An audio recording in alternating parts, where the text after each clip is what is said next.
Chapter 58। ये story भी खत्म फ्रेंड्स। कियारा के कमरे में कियारा को नींद नहीं आ रही थी। उसे श्रिया से बहुत ज्यादा नफरत हो रही थी। उसकी बस चलता तो श्रिया की जान ले ले। वो सामान को पटकते हुए बोली, श्रिया यू बिच, तुम्हारी वजह से आज पहली बार भाई ने मुझ पर हाथ उठाया। मैं तुम्हें छोड़ूंगी नहीं और तुम्हारी उस घटिया दोस्त कृषिका को भी नहीं छोड़ूंगी। उसने किसी को फोन किया और कुछ बोलकर फोन रख दिया और फिर मुस्कुराते हुए बोली, अब देखो तुम दोनों का मैं क्या करती हूँ। तुम दोनों इस दुनिया में नहीं रह पाओगी, तभी तो मुझे और मिहिका को हमारा प्यार मिल पाएगा। इतना बोलकर हंसने लगी। कियारा इस वक्त एक साइको लग रही थी। उसे यह भी समझ नहीं आ रहा था कि वह क्या कर रही है। उसे बस किसी भी कीमत पर कृषिका और श्रिया को खत्म करना था और उनकी जगह खुद को और मिहिका को देनी थी। उसके बाद वह भी सो गई। ऐसे यह रात गुजर गई। अगली सुबह सभी लोग उठ चुके थे। कियारा आज ब्रेकफास्ट करने के लिए नहीं आई, मगर किसी ने कुछ नहीं बोला क्योंकि कोई भी नहीं चाहता था कियारा की वजह से रेयान का मूड खराब हो और वह घर आना बंद कर दे। इधर आहूजा मेंशन में सभी लोग डाइनिंग टेबल पर बैठे नाश्ता कर रहे थे। वहां का माहौल बहुत ही अच्छा था। सभी खुशी खुशी नाश्ता कर रहे थे। तभी रेयांश और श्रिया अपनी जगह से उठे और वहां से ऑफिस के लिए निकल गए। रौनक जी ने गौरव जी को कॉल किया और उन लोगों ने 1 महीने बाद की शादी और सगाई की डेट फिक्स कर ली, क्योंकि पंडित जी ने 1 महीने की शुभ मुहूर्त दिया था, जिसमें अगर शादी हो जाए तो शादी वाला जोड़ा कभी भी अलग नहीं होगा और वह हमेशा खुश रहेगा। इस वजह से सभी लोगों ने डिसाइड किया था कि 1 महीने बाद की श्रिया और रेयान की शादी की जाएगी, साथ ही रेयांश और कृषिका की भी शादी की जाएगी। सभी लोग खुश थे। तभी वहां पर कियारा क्या भी आ गई। उसने जैसे ही यह बातें सुनी उसके हाथों की मुठ्ठियां कस गई। वह अपने मन में बोली, मैं ऐसा बिल्कुल भी नहीं होने दूंगी। रेयांश सिर्फ मेरा है, उसको मेरा होना ही होगा। वह मेरा नहीं हुआ तो मैं उसको कृषिका का भी नहीं होने दूंगी। और श्रिया, तुम्हारी शादी मैं अपने भाई से बिल्कुल भी नहीं होने दूंगी। इधर मल्होत्रा इंडस्ट्री में शिल्पी फिर से रेयान से मिलने आ गई थी, मगर कोई भी उसको रेयान से मिलने की परमिशन नहीं दे रहा था, जिससे वह गुस्से में आग बबूला हो चुकी थी। वह एम्प्लॉइज को धमकाते हुए बोली, तुम अपनी लेडी बॉस के साथ इस तरह की हरकतें कर रहे हो। मैं चाहूं तो तुम्हें यहाँ से धक्के मार कर निकाल सकती हूँ। मगर किसी को कोई फर्क नहीं पड़ा। फिर भी किसी ने उसे नहीं जाने दिया, जिससे उसने अपने दांत पीस लिए। उसने देखा रेयान ऑफिस से बाहर जा रहा है तो वह भी उसके पीछे पीछे बाहर चली गई। रेयान जैसे ही गाड़ी में बैठा, कोई शिल्पी भी जल्दी से उसके के बगल में बैठ गई, जिससे कियान हैरान था, मगर अचानक ही उसका चेहरा काला पड़ गया और उसका गुस्सा 7वें आसमान में पहुंच गया। उसने एक झटके से शिल्पी को गाड़ी से धक्का दे दिया और अपनी सर्द नजरों से उसे देखते हुए बोला, अपनी औकात में रहो। अगर दोबारा तुमने ऐसी हरकतें करने की कोशिश की तो मैं तुम्हारी जान ले लूंगा। इतना बोलकर उसने ड्राइवर को गाड़ी आगे बढ़ाने को बोली और उसकी कार हवा से बात करते हुए वहां से निकल गई। शिल्पी को बहुत जोर से लगी थी, जिस वजह से उसका हाथ छिल गया था। उसका पैर भी मुड़ गया, जिस वजह से उसको काफी पेन हो रहा था। उसकी आंखों से आंसू आ गए। वह जहां से रेयान की गाड़ी गई थी वहां देखते हुए बोली, क्यों रेयान, क्यों तुम मुझसे इतनी नफरत करते हो? आखिर मुझ में क्या कमी है? क्यों तुम श्रिया से इतना प्यार करते हो? उसके सवालों का जवाब देने के लिए वहां पर कोई नहीं था। वह जैसे तैसे करके खड़ी हुई और वहां से अपनी गाड़ी की तरफ चली गई। उसने ड्राइवर को राठौर मेंशन चलने को बोला, जिससे ड्राइवर ने गाड़ी को राठौर मेंशन के लिए मोड़ दिया। शिल्पी घर पहुंची, मगर वह ठीक से चल नहीं पा रही थी, जिससे मानसी जी काफी डर गई। वो घबराते हुए बोली, प्रिंसेस, ये क्या हुआ? तुम्हें कैसे चोट लगी बेटा? जब शिल्पी ने अपनी माँ को अपनी इतनी परवाह करते हुए देखा तो उसकी आंखें फिर से नम हो गई, मगर वह खुद को संभालते हुए बोली, कुछ नहीं मॉम, वह बस मेरा पैर स्लिप हो गया था, जिससे मेरा पैर मुड़ गया। इतना बोलकर वह वहां से अपने कमरे की तरफ चली गई। शिल्पी ने सोच लिया था वह कुछ भी करके रेयान को अपना बनाकर रहेगी। इधर दूसरी तरफ कियारा एक कैफे पर बैठी थी और उसी के साथ मिहिका भी बैठी हुई थी। उन दोनों के बगल में एक लड़का बैठा था जिसका पूरा चेहरा मास्क से ढका हुआ था। उसने कपड़े भी बिल्कुल ब्लैक पहने थे जिससे उसको पहचाना मुश्किल था कि वह लड़का है या लड़की। उन दोनों ने उसे कुछ पैसे दिए और उससे कुछ बोला और वह लड़का वहां से चला गया। जैसे ही वह लड़का वहां से गया, मिहिका और कियारा के चेहरे पर शैतानी मुस्कान आ गई और वह दोनों मुस्कुराते हुए बोली, अब हमारा काम हो जाएगा और उस श्रिया और कृषिका को रास्ते से हटने से हमें कोई नहीं रोक सकता। हमारा प्यार हमें मिलकर रहेगा। इतना बोलकर दोनों मुस्कुराने लगी। इधर आहूजा इंडस्ट्री में आयुष ने मल्होत्रा इंडस्ट्री में जो कुछ हुआ वह सब कुछ श्रिया को बता दिया, जिससे श्रिया के चेहरे पर डेविल स्माइल आ गई और वह मुस्कुराते हुए बोली, नॉट बैड शिल्पी, तुम सुधरोगी नहीं। हाँ, मैंने सोचा था तुम अपने बाप की हरकतें देखने के बाद तो सुधर जाओगी, मगर नहीं, तुम भी तो उसी का गंदा खून होना। तुम्हें भी मरना पसंद है तो ठीक है, मैंने तुम्हें एक चांस दिया था सुधारने का, मगर जब तुम्हें नहीं सुधरना तो मैं भी अब तुम्हें कोई चांस नहीं दूंगी। इस बार तुम्हारी सजा सिर्फ एक ही है और वह मौत। इतना बोलकर अजीब तरीके से मुस्कुराने लगी। आज के लिए इतना ही, मिलते हैं अगले भाग में। चैप्टर 59। तभी इंटरनेट पर एक न्यूज़ वायरल होने लगी। उसी के साथ यह वीडियो भी वायरल होने, जिसमें मनीषा जी अलग अलग आदमियों के साथ अपने नाजायज संबंध बना रही थी। उन्होंने मोहन जी को ब्लैकमेल कर उनके सारे प्रॉपर्टी और उनसे शादी कर ली, साथ ही उनकी बीवी बच्चों को मौत के घाट उतार दिया। जैसे ही यह वीडियो इंटरनेट पर वायरल हुआ, सबका गुस्सा मनीषा जी पर फूट पड़ा और सब उसे फांसी की सजा देने की डिमांड करने लगे। सभी रिपोर्ट और वीडियो पुलिस ने इन्वेस्टिगेशन के लिए भेज दिया, जिससे यह साफ हो गया कि वह वीडियो कोई भी एडिट वीडियो नहीं है बल्कि बिल्कुल असली वीडियो है, जिस वजह से कोर्ट ने मनीषा जी को फांसी की सजा सुना दी।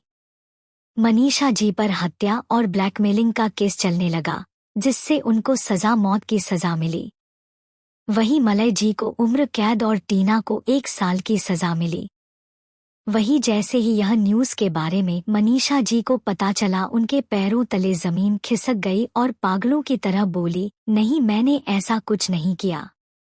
मगर इससे किसी को कोई फर्क नहीं पड़ा। आज उनकी फांसी थी, जिस वजह से उनसे उनकी लास्ट विश पूछी गई, तो उन्होंने वह लास्ट विश बताई कि वह सबसे माफी मांगने चाहती है, जिससे मीडिया को वहां पर बुलाया गया। मनीषा जी ने सभी के सामने अपने गुनाहों की माफी मांगी और उसके बाद उन्हें फांसी दी गई। जब टीना ने अपनी मां का फांसी का सुना तो वह बहुत ज्यादा मेंटली डिस्टर्ब हो गई और वह मानसिक तौर पर बीमार पड़ गई। उसे पागलखाने डाल दिया गया। वहीं मलय जी को उम्र कैद की सजा तो दी गई, मगर फिर भी उन्हें इससे कोई फर्क नहीं पड़ा। उन्हें अभी भी रौनक जी को खुश देखकर उनसे जलन हो रही थी और वह चाहते थे कि वह सारा कुछ उनका हो जाए जो रौनक जी के पास था। ऐसे ही रात हो गई। रात के करीब 12 किसी ने जेल में धुआं छोड़ दिया, जिससे सभी लोग बेहोश हो गए। तभी एक साया आया और उसने मलय जी को उठा लिया। उस साये ने उन्हें गाड़ी में डाला और गाड़ी को वहां से तेज रफ्तार में दौड़ा दिया। अगली सुबह सभी न्यूज़ चैनलों में एक न्यूज़ चलने लगी कि मलय राठौर जेल से फरार हो चुके हैं, जिससे जनता का गुस्सा और भी ज्यादा भड़क गया और वह गुस्से में पुलिस स्टेशन पर तोड़-फोड़ करने लगे, जिससे पुलिस भी काफी ज्यादा परेशान हो चुकी थी और उन्होंने अपनी टीम को मलय जी को जल्द से जल्द ढूंढने के लिए लगा दिया। इधर मलय जी की आंखें एक खंडहर जैसी जगह पर खुली और वह अपनी अधखुली आंखों से देखने लगे, तो उनके सामने इस वक्त एक शख्स बैठा था जिसका पूरा चेहरा मास्क से ढका हुआ था, मगर उसके आंखों में नफरत के सिवा कुछ भी नहीं था। वह अपनी नफरत भरी आंखों से मलय जी को देखने लगा, जिससे मलय जी के शरीर में सिहरन सी दौड़ गई, मगर वह अपने डर को छुपाते हुए बोले, को कौन हो तुम और मुझे यहाँ क्यों रखा है? जिस पर उस शख्स ने मलय जी को कोई जवाब नहीं दिया बल्कि एक जोरदार थप्पड़ उनके गाल पर जड़ दिया, जिससे मलय जी का पूरा जबना हिल गया और वह अविश्वास से उस इंसान को देखने लगे। उस इंसान को इससे कोई फर्क नहीं पड़ा और उसने उन्हें पूरी तरह इग्नोर कर दिया। वो अपने तेज कदमों से वहां से चला गया। मलय जी बस चिल्लाते ही रह गए मगर उनकी आवाज सुनने के लिए वहां कोई भी नहीं था। तभी उन्हें गार्ड्स ने पीटना स्टार्ट किया, जिस वजह से वह उनकी दर्दनाक चीखें वहां गूंजने लगी। मगर वो गार्ड्स बिना किसी रहम के उन्हें टॉर्चर करने लगे। उन गार्ड्स ने उन्हें तब तक मारा जब तक वह बेहोश नहीं हो गए। उसके बाद उन्हें बेहोश छोड़कर वह लोग भी वहां से चले गए। जब से रेयान ने कियारा को थप्पड़ मारा था, तब से कियारा घर पर कम दिखती थी, क्योंकि उसका अभी एक मॉडलिंग का सूट हो रहा था, जिस वजह से वह ज्यादातर समय शूटिंग पर ही बिताती थी और बाकी टाइम घर पर ही रहती थी। मगर वह अब काफी चुप चुप रहने लगी थी, जिससे सभी लोगों को उसके लिए थोड़ा सा बुरा लग रहा था। मगर कोई कुछ नहीं बोला, क्योंकि अगर उन्होंने कियारा की हरकतों को नज़रअंदाज किया तो शायद कियारा इससे भी आगे बढ़ जाती, जिस वजह से कोई भी उससे कुछ नहीं बोल रहा था। इधर दूसरी तरफ शिल्पी ने रेयान से बहुत बार मिलने की कोशिश की मगर रेयान ने उसे बार बार इग्नोर कर दिया। मगर फिर भी शिल्पी अपनी हरकतों से बाज नहीं आ रही थी। मगर रेयान से श्रिया ने शिल्पी को मारने के लिए मना किया था, जिस वजह से रेयान मजबूर था और वह बस गुस्सा शांत ही कर सकता था। ऐसे 1 महीना हो गया। अब रेयान और श्रिया की शादी को बस 1 हफ्ता ही बचा था। इस 1 हफ्ते में बहुत कुछ बदल चुका था। कियारा का सूट भी खत्म हो चुका था और अब वह पहले की तरह घर पर रहने लगी थी। मगर अब उसने श्रिया के खिलाफ बोलना बंद कर दिया था, जिससे घर में शांति थी। सभी लोगों को लगने लगा कि कियारा को अपनी गलती का एहसास हो चुका है, मगर यह उनकी गलतफहमी थी जो बहुत जल्दी मिटने वाली थी। आज कृषिका और श्रिया शॉपिंग पर जाने वाले थे। पूरी फैमिली मेंबर्स भी शॉपिंग पर जाने वाले थे, मगर कियारा ने जाने से मना कर दिया। किसी ने भी उसे आने के लिए फोर्स नहीं किया, क्योंकि कोई भी नहीं चाहता था कि कियारा कुछ भी गड़बड़ करे। हालांकि इस समय कियारा शांत थी, मगर किसी को भी अभी उस पर विश्वास नहीं था कि वह पूरी तरह से बदल चुकी है। कियान और रेयांश भी दोनों आज ऑफिस से जल्दी आ गए थे, ताकि वह अपनी अपनी फियांसे के साथ शॉपिंग कर सके। वह दोनों श्रिया और कृषिका के शॉपिंग बैग उठा रहे थे, जिससे सब लोग उन दोनों पर हंस रहे थे, मगर उन दोनों को कोई फर्क नहीं पड़ रहा था। वह दोनों श्रिया और कृषिका के पीछे पीछे घूम रहे थे, जिससे बहुत सी लड़कियों को जलन भी हो रही थी कि उन दोनों लड़कियों को कितने केयरिंग बॉयफ्रेंड मिले हैं। मगर वह कर भी क्या सकती थी। कितनी गर्ल्स का अपने बॉयफ्रेंड से झगड़ा हो गया था, जिसे देखकर श्रिया और कृषिका को बहुत हंसी आ रही थी। अनिका भी उनके साथ थी और वह कियान और अपने भाई रेयांश को बहुत ज्यादा चिढ़ा रही थी, मगर वह दोनों इरिटेट होने के बजाय बहुत ज्यादा खुश हो रहे थे। आज के लिए इतना ही, मिलते हैं अगले भाग में। चैप्टर 60। शॉपिंग करने के बाद सब लोग अपने घर की तरफ चले गए। ऐसे ही रात हो गई। सब डिनर के बाद अपने कमरों में सोने के लिए चले गए। ऐसे 1 हफ्ता निकल गया। 2 दिन बाद श्रिया, रेयान और रेयांश कृषिका की शादी थी, जिसके लिए सभी लोग बहुत एक्साइटेड थे। आज श्रिया, रेयान और रेयांश कृषिका की मेहंदी थी, जिसके लिए सभी लोग आहूजा मेंशन में आए हुए थे। कृषिका को रेयांश के नाम की मेहंदी लगाई जा रही थी, जिसे कियारा के हाथों की मुट्ठियां कस गई। उसने भी अपने हाथ में रेयांश के नाम की मेहंदी लगाई, मगर जैसे ही नाम लिखने की बारी आई उसके हाथ में नाम लिखा गया, मगर वह नाम उसके हाथ में वह नाम दिखाई नहीं दिया, जिससे वह और भी ज्यादा गुस्से में पागल हो गई। वहीं श्रिया के हाथों में रेयान के नाम की मेहंदी लगाई गई, जिसमें रेयान का नाम बेहद खूबसूरत तरीके से लिखा गया था। रेयान का नाम श्रिया के गोरे हाथों में बहुत ही ज्यादा खूबसूरत लग रहा था। वहीं कृषिका के हाथों में भी रेयांश का नाम बेहद खूबसूरत लग रहा था, जिसे देखकर वह बहुत खुश थे। उसके बाद सभी ने डांस किया। सबसे ज्यादा अनिका खुश थी, क्योंकि आज उसकी बहन और भाई की मेहंदी थी, जिससे वह काफी एक्साइटेड होकर डांस कर रही थी। चारों कपल्स ने भी डांस किया। उनको जोनी बेहद खूबसूरत लग रही थी, मगर कियारा, मिहिका और शिल्पी नफरत से उन चारों को देख रहे थे। वहां शिल्पी भी मौजूद थी, मगर अभी उसने कुछ भी करने कोशिश नहीं की। वह बस नफरत से श्रिया को देख रही थी। उसने सोच लिया था वह कुछ भी कर रेयान को अपना बनाकर रहेगी। ऐसे ही रात हो गई। सभी लोग अपने अपने कमरों में जाकर सो गए। अगली सुबह आज श्रिया और साथ में कृषिका की भी हल्दी थी। मल्होत्रा मेंशन में सबसे पहले हल्दी को रेयान को लगाया गया, फिर उसकी लगाई हुई हल्दी को श्रिया के लिए आहूजा मेंशन भेज दिया गया। वहीं आहूजा मेंशन में रेयांश को भी हल्दी लगाई गई और उसकी लगाई गई हल्दी कृषिका के लिए मल्होत्रा मेंशन भेज दिया गया। शिल्पी ने हल्दी में कुछ केमिकल मिलाया, मगर जैसे ही हल्दी श्रिया को लगाई गई, उसका चेहरा और भी ज्यादा खिल गया, जिससे शिल्पी हैरान थी। मगर तभी किसी ने उस हल्दी को शिल्पी के पूरे शरीर में फेंक दिया, जिससे शिल्पी हड़बड़ा गई और उसको खुजली होने लगी। वह बंदरों की तरह उछाल उछल कर खुजलाने लगी, जिससे आसपास के लोग उस पर हंसने लगे। उसका चेहरा दिखाई नहीं दे रहा था, मगर फिर भी उसने अपना चेहरा छुपाया और वहां से भाग गई। अभी भी उसकी खुजली कम नहीं हुई, इसलिए वह वहां से हॉस्पिटल चली गई। थोड़ी देर बाद उसको इंजेक्शन लगाया गया, जिससे कुछ देर बाद उसे राहत मिली। उसके चेहरे पर नफरत उतर आई थी और वह नफरत से बोली, श्रिया, मैं तुम्हें इतनी आसानी से जीतने नहीं दूंगी।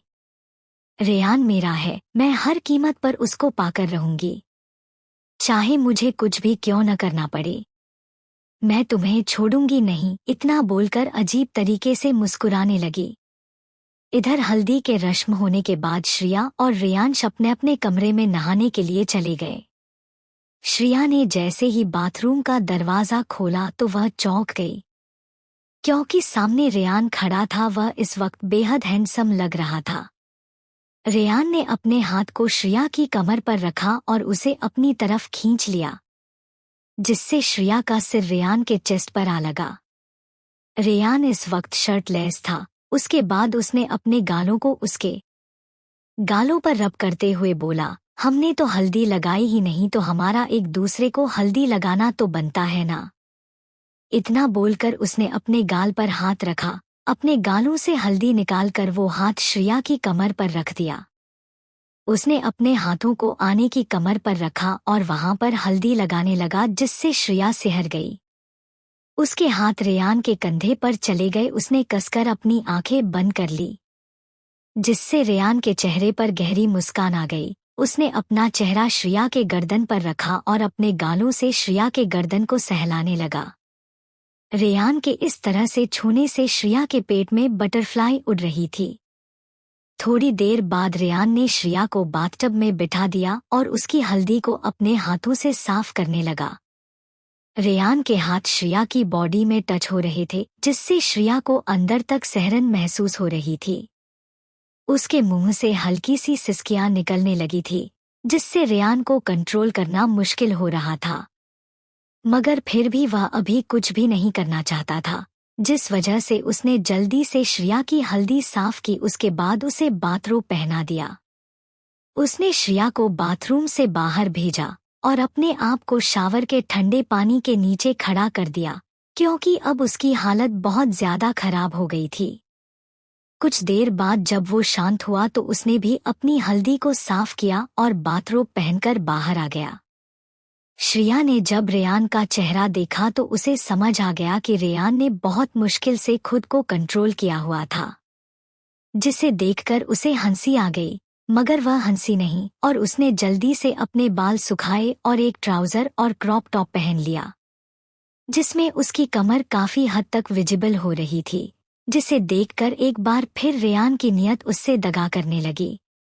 मगर उसने जल्दी से अपने कपड़े पहने और बालकनी के रास्ते वहां से चला गया। उसे इतनी हड़बड़ी में जाता देख श्रेया की हंसी छूट गई और वह जोर जोर से हंसने लगी।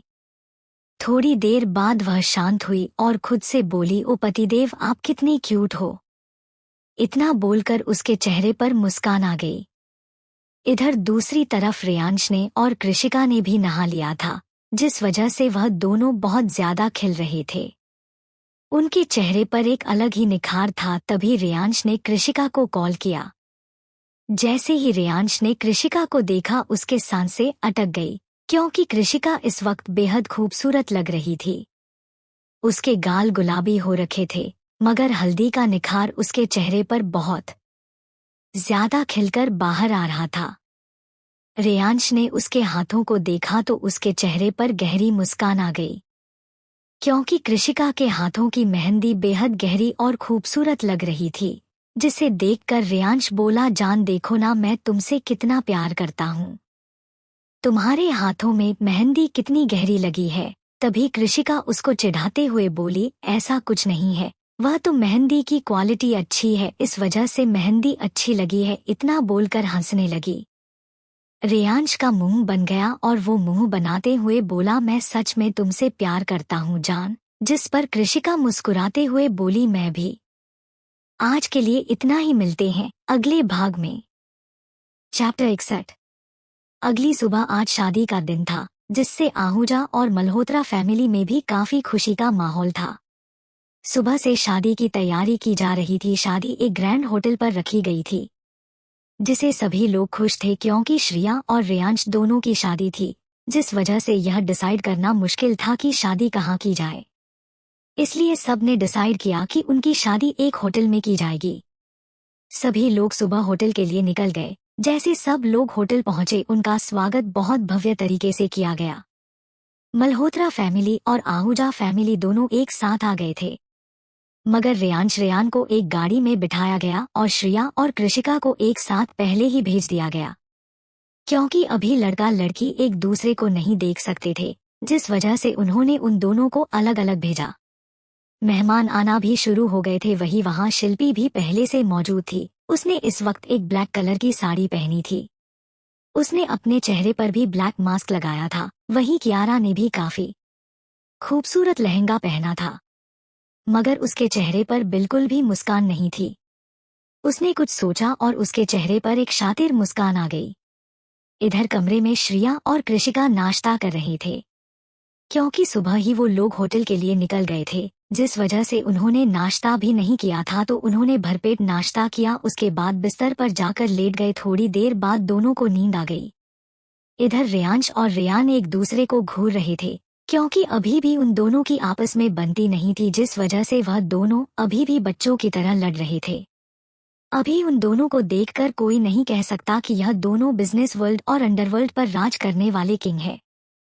तभी रेयांश और रेयान ने एक दूसरे को देखा और कुछ इशारा कर दोनों फिर से गाड़ी में बैठे और वहां से निकल गए। उनकी गाड़ी एक खंडहर जैसी जगह पर आकर रुकी और दोनों अपने लंबे लंबे कदमों से अंदर चले गए। जैसे ही वह खंडहर के अंदर गए, उन्होंने देखा वहां कई गार्ड्स खड़े हैं। उन सभी ने उन दोनों को देखकर अपना सर झुका लिया। तभी एक गार्ड ने उनके आगे सर झुकाते हुए बोला, बॉस, वह उस वाले कमरे में है। जिससे रेयांश और रेयान दोनों उसका गार्ड के पीछे चले गए। थोड़ी देर बाद वह एक कमरे में आकर रुके। जैसे ही दरवाजा खुला, उन दोनों की नजर सामने अधमरे हालत में खड़े एक इंसान में पड़ी, जिसे देखकर दोनों के चेहरे पर नफरत उतर आई और वह दोनों बिल्कुल एक राजा की तरह जाकर सोफे पर एक पैर पर दूसरा पैर चढ़ाकर बैठ गए। रेयांश ने गार्ड को कुछ इशारा किया। इसी के साथ एक आदमी ने पानी की बाल्टी उस शख्स पर डाल दी, जिससे वह शख्स दर्द से कराहते हुए उठ खड़ा हुआ। उसने अपने सामने की रेयान और रेयांश को देखा तो उसकी आंखों में खौफ नजर आया और वह रेयांश को देखते हुए बोला, बेटा, तुम मेरे साथ ऐसा कैसे कर सकते हो? मैंने बचपन से तुम्हें पाल पोस कर इतना बड़ा किया और तुमने मेरे साथ ऐसा किया। मलय की बातें सुनकर एक बार को रेयांश की आंखें नरम पड़ी, मगर तभी अचानक उसकी आंखों में गुस्सा उतर आया और उसने अपनी आंखों में नफरत लिए सामने खड़े शख्स, जो कि और कोई नहीं मलय ही था। रेयांश नफरत से बोला, मलय राठौड़, तू मुझे बच्चा मत समझ। मैं तेरी सच्चाई जान चुका हूँ कि तू कितना बड़ा कमीना और हकीम आदमी है। तेरी हिम्मत भी कैसे हुई मेरे साथ यह सब करने की? तेरी वजह से मैं इतने साल अपनी फैमिली से अलग रहा, उनसे बेवजह नफरत करता रहा। तूने मेरे साथ जो किया वह मैं एक बार को भूल भी जाऊं। तूने वही चीज मेरी बहन मेरे प्रिंसेस के साथ किया जिसको मैं अपनी जान से ज्यादा चाहता हूँ। मैं कभी नहीं भूल सकता। इसकी सजा आज तुझे मिलेगी और वह सजा मैं तुझे अपने हाथों से दूंगा। मलय अपनी आखिरी कोशिश करते हुए बोला, नहीं बेटा, तुम्हें सब झूठ बोला गया है। वह रौनक तुम्हें मेरे खिलाफ भड़का रहा है। मैंने ऐसा कुछ नहीं किया, उसी ने खुद तुम्हें वहां छोड़ा था, मैंने तुम्हें बताया था ना। वहीं उसकी बातें सुनकर रेयांश को और भी ज्यादा गुस्सा आने लगा। उसने उसका गला पकड़ा और उसका 2-3 थप्पड़ जड़ दिए, जिससे मलय जी का जबड़ा हिल गया और वह अविश्वास से रेयांश को देखने लगे। तभी रेयांश ने उसके जख्म पर नमक और मिर्ची लगाते हुए बोला, कैसा लग रहा है? जिससे मलय जोर जोर से चिल्लाने लगा क्योंकि उसे बहुत ज्यादा जलन महसूस हो रही थी, मगर उसके हाथ उसकी पीठ से लगे हुए थे, जिस वजह से वह कुछ कर भी नहीं पा रहा था। उसकी आंखों से तेजी से आंसू बहने लगे।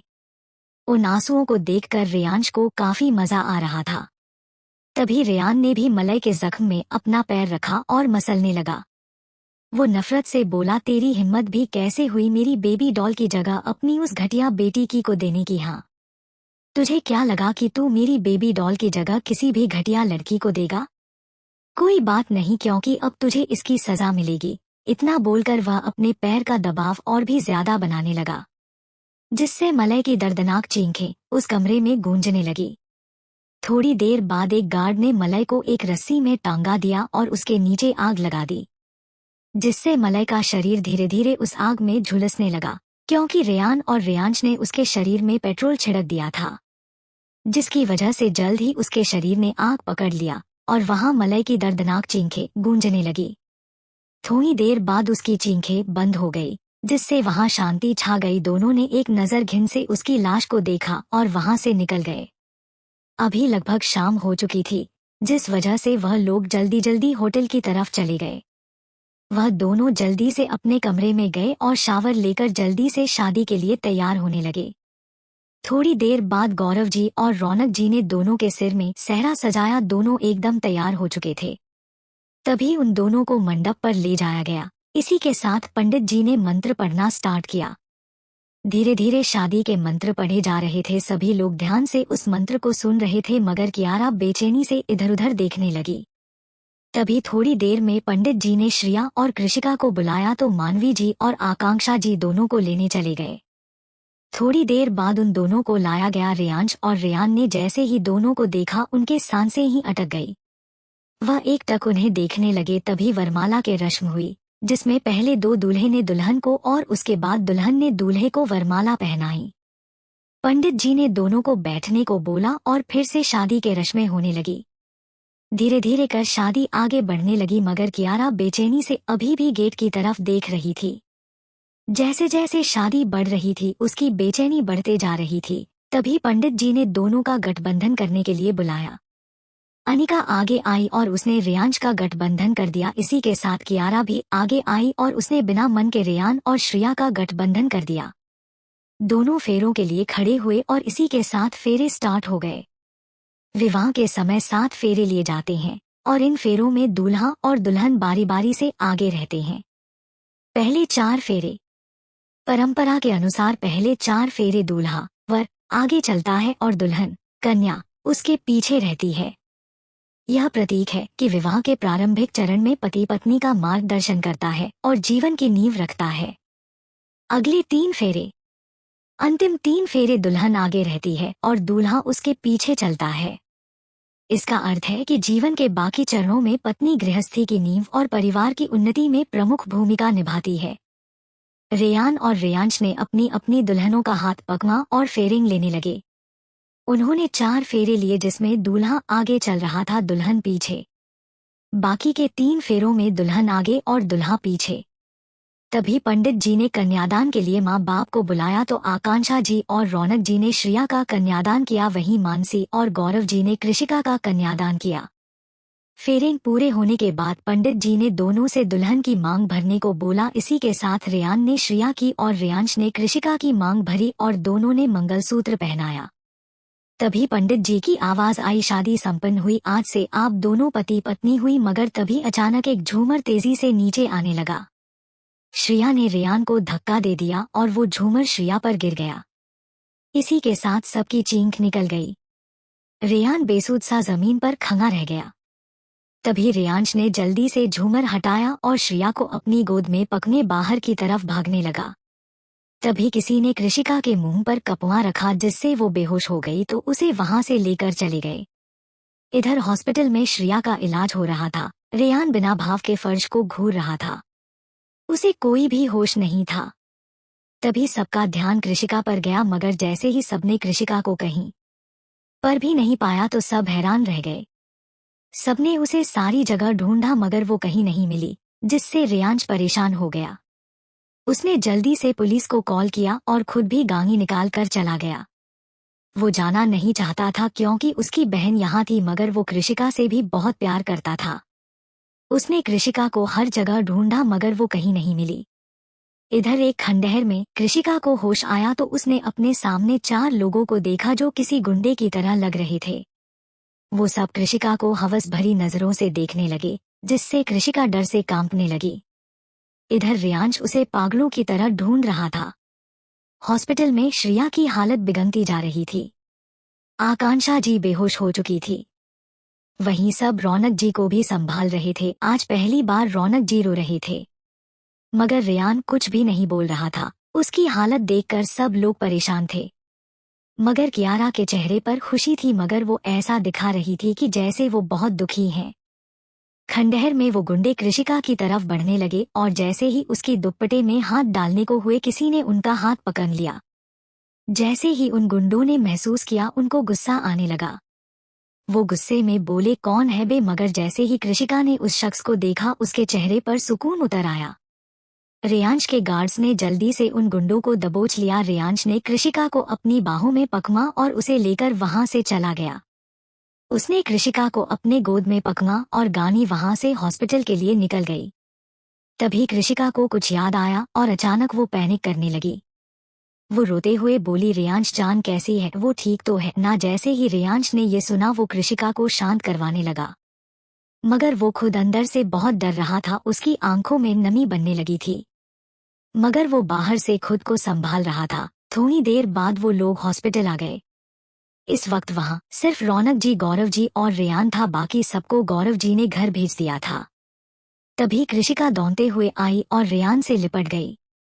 इस बार रेयान खुद को संभाल नहीं पाया और उसकी आंखों से आंसू बहने लगे।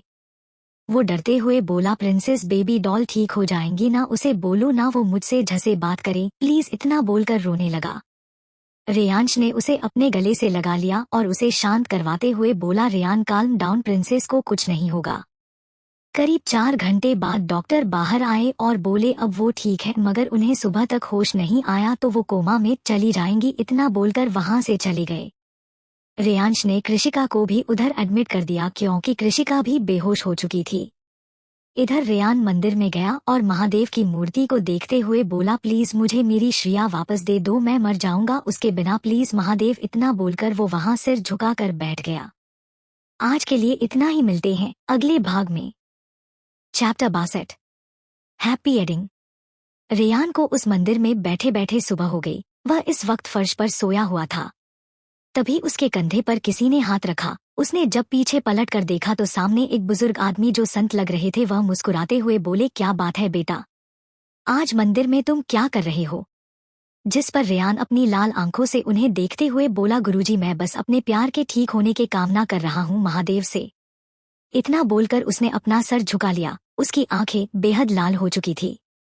उन आंखों में सूजन भी आ चुकी थी, जिसे देखकर यह पता लगाया जा सकता था कि वह कितना रोया था और वह ठीक से सोया भी नहीं था।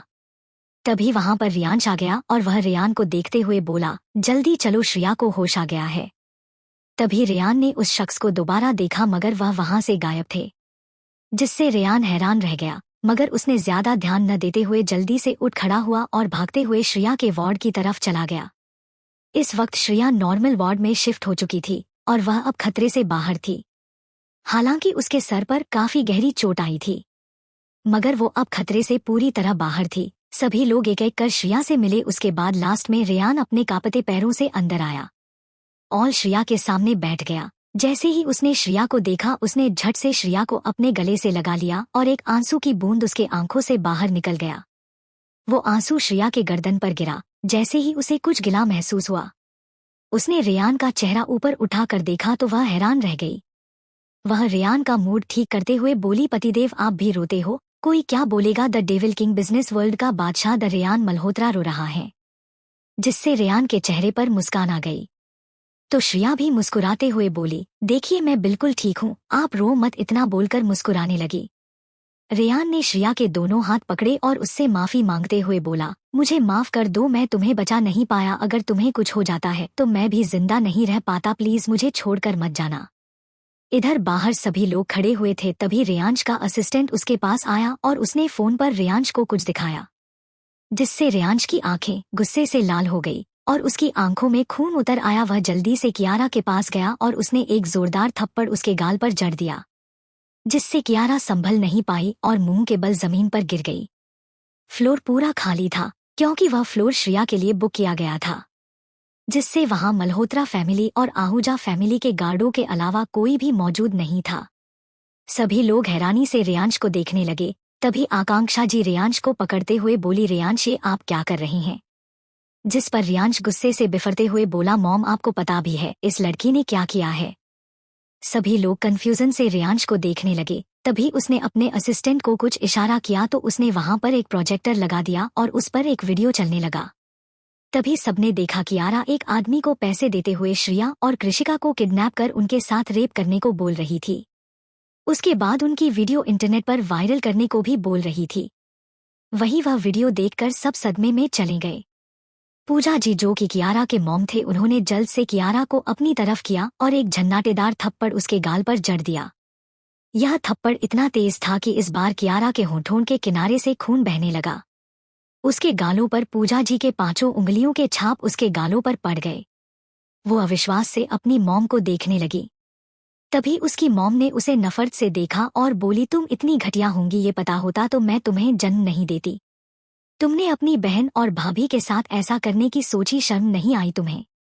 जिस पर कियारा नफरत से बोली, वो मेरी बहन नहीं है और ना ही ये घटिया लंकी मेरी भाभी है। वहीं उसकी बातें सुनकर इस बार मानवी जी ने भी उसे एक थप्पड़ जन दिया और रोते हुए बोली, मैंने तुम्हें अपनी बेटी से भी ज्यादा प्यार किया और तुम मेरी ही बेटी की दुश्मन बनी बैठी हो। आखिर किस चीज की जलन है तुम्हें? हाँ, उसने तुमसे कुछ भी नहीं छीना, उसको वही मिला जिस पर उसका हक था। रेयांश और वो पहले से एक दूसरे को चाहते थे, बीच में तुम आई और फिर भी तुम कृषिका से नफरत करती हो। तभी वहां पर पुलिस आ गई और कृषिका को अपने साथ ले गई। कृषिका चिल्लाते रही मगर किसी ने भी उसकी नहीं सुनी। थोड़ी देर बाद पुलिस की गाड़ी एक खंडहर में आकर रुकी। जैसे ही उसे एक कमरे में पटका गया, वहां मिहिका और शिल्पी पहले से बंधे हुए थे। उन दोनों को बहुत ज्यादा टॉर्चर किया गया था। उन गार्ड्स के कपड़ों में डीक्यू, डीके और आरे का सिंबल लगा हुआ था। मतलब ये गार्ड्स डेविल किंग यानी रेयान और डेविल क्वीन यानी श्रिया और आरे यानी रेयांश के गार्ड्स मौजूद थे। उन सबने कियारा को भी बिना रहम के मारना स्टार्ट किया, जिससे वो दर्द से चीखने लगी। मगर किसी को उसके दर्द से कोई फर्क नहीं पड़ा और वो उसे बहुत बेरहमी से टॉर्चर करने लगे। ऐसे ही दिन से रात हो गई। तभी रेयान ने सभी को घर भेज दिया। श्रिया को 1 महीने हॉस्पिटल में रहना था। रेयांश और रेयान हॉस्पिटल में रुक गए, बाकी सभी लोग वहां से घर चले गए। रेयान श्रिया का बहुत ज्यादा ध्यान रख रहा था। गार्ड्स ने उन तीनों की हालत बहुत खराब कर दी थी। वो तीनों रोज मौत की भीख मांगते मगर कोई भी उन्हें जान से नहीं मारता। ऐसे ही 1 महीना हो गया। अब श्रिया पूरी तरीके से ठीक थी। आज श्रिया को मल्होत्रा मेंशन जाना था। सभी लोग श्रिया के स्वागत की तैयारी कर रहे थे। रेयान ने श्रिया को अपने हाथों से सजाया और उसे गोद में उठाकर गाड़ी में बिठा दिया। थोड़ी देर बाद श्रिया की गाड़ी मल्होत्रा मेंशन के आगे आकर रुकी तो रेयान ने श्रिया को अपनी गोद में उठाया और उसे लेकर मेंशन के अंदर की तरफ चला गया। रेयान ने श्रिया को अपनी गोद से उतारकर दरवाजे पर खड़ा कर दिया। मानवी जी ने जल्दी से श्रिया और रेयान की आरती उतारी। श्रिया ने चावल का कलश उतारा और आलते पर पैर रखकर अपने पैरों की छाप छोंकते हुए अंदर की तरफ जाने लगी। थोड़ी देर बाद कुछ और रस्में हुई। उसके बाद दोनों कमरे में चले गए। दूसरी सुबह श्रिया, रेयान और रेयांश कृषिका को हनीमून के लिए गोवा भेजा गया। वहां उन लोगों ने बहुत ज्यादा एंजॉय किया। करीब 1 हफ्ते के बाद वो लोग वहां से अपने घर के लिए निकल गए। 6 साल बाद इस वक्त मल्होत्रा मेंशन में सभी लोग एक बच्चे के पीछे भाग रहे थे, जो कि और कोई नहीं बल्कि 5 साल का अयांश था। ये श्रिया और रेयान का बेटा था। वो एक छोटी बच्ची के पीछे दौड़ रहा था जो कृषिका और रेयांश की बेटी ऋषिका थी। वो अयांश से 1 साल छोटी थी। तभी रेयान और श्रिया आए और जल्दी से उन्होंने अयांश को पकड़ लिया। वहीं रेयांश और कृषिका ने भी ऋषिका को पकड़ा और फिर सोफे पर बैठ गए। तभी वहां पर मीडिया आ गई और श्रिया, रेयान और रेयांश ने सभी को अपनी आइडेंटिटी बता दी, जिससे सभी लोग काफी हैरान थे। श्रिया की इतनी आइडेंटिटी जानकर सभी लोग हैरान थे। रौनक जी और आकांक्षा जी को उन पर बहुत गर्व महसूस हो रहा था। तभी वो चारों अपने बच्चों को उनके दादा दादी, दादू नानी नानू के पास छोड़कर वहां से बाहर चले गए। उनकी कार उसी खंडहर में आकर रुकी और चारों अंदर चले गए। तभी उन्होंने देखा मिहिका, कियारा और शिल्पी की हालत काफी खराब हो चुकी थी। साथ ही उनके चेहरे का सारा नूर उड़ चुका था। वो इस वक्त बेहद डरावनी लग रही थी। तभी उन तीनों ने चारों को देखा तो उनकी आंखों में खौफ उतर आया। श्रिया और कृषिका ने उन तीनों के शरीर में पेट्रोल डाला और आग लगा दी। वो सब वहां से निकल गए। इधर अंदर वो तीनों दर्द से चीखने लगे, मगर अफसोस उनको बचाने वाला कोई नहीं था, क्योंकि दुनिया की नजरों में वो आज से 6 साल पहले ही मर चुके थे। थोड़ी देर बाद वो तीनों मर गए और वो पूरा खंडहर भी जलकर राख बन गया। इसी के साथ आज श्रिया ने अपना बदला पूरा कर लिया था। वो चारों वहां से निकल गए। मेरी रूह का वो एहसास है, तेरे बिना हर लम्हा अधूरा सा पास है। रेयान के दिल में श्रिया की धड़कन बसी, जैसे खुदा ने मोहब्बत से लिखी ये हसीन कहानी सी। इसी के साथ रेयान और श्रिया का जुनूनी इश्क पूरा हुआ। आई होप आपको ये कहानी पसंद आई होगी। थैंक यू मुझे इतना प्यार देने के लिए। Bye bye.